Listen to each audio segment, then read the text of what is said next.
Hi, this is Sunday the 10th here, probably still Saturday where you are, and this is the SPX market outlook for the coming week.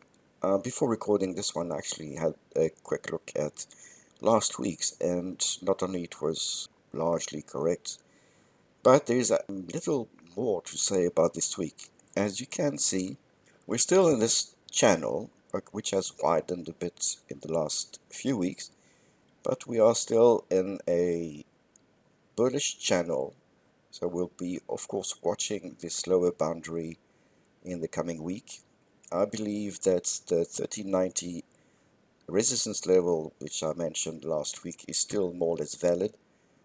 However, it is likely that the bulls will try and test here the 3125 resistance, which, if it does it slowly on this time frame, could turn as a pennant forming. So will that mean that on 31.25 we'll have a massive breakout and bull run? That remains to be seen, of course.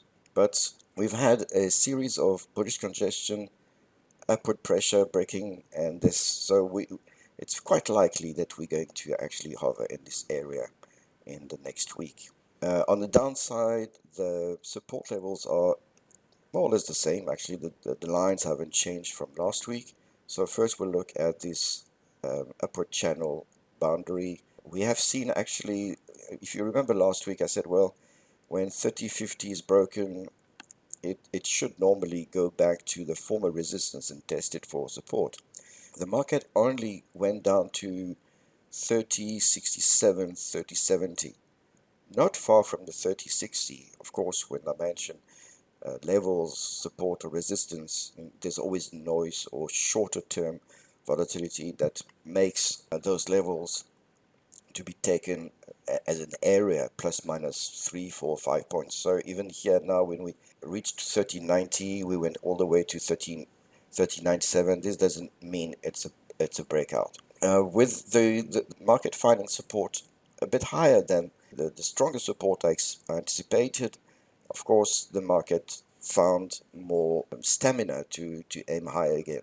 Now we could test 3065 again. We could test the former stronger resistance area.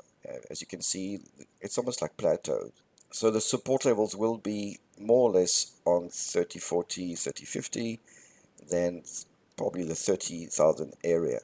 And I have removed the fib retracement pattern, and it's quite common that even if it's ex post, it's quite often the case that you see the support levels being kind of announced beforehand. So 30, 40, 30, I just mentioned the 30,000 area, yes, and there's another one on 2975, and probably the very strong one would be on 2950. Last week I mentioned that for those who want to place new trades or move their structures, the combos higher, it would be possible to place your short puts in this area. That's still possible. That said, we can't ignore the volatility effect and the fact that unless you are very bullish, you go delta positive, etc., we shouldn't be too aggressive because the VOMA, and we will look at that in the other video, VOMA is getting strong, the volatility is now low.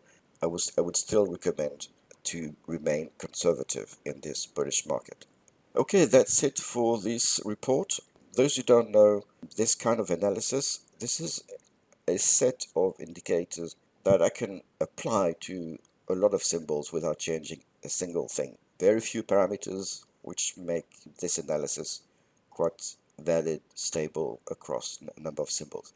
I'm only doing it on SPX, but please contact me if you would like to get some short analysis on the Russell or another symbol.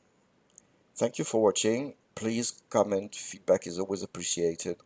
Share, because I'd like this channel to be better known, because it will give me more exposure for my soap program. So that would be, again, very much appreciated. Have a lovely weekend, and bye for now.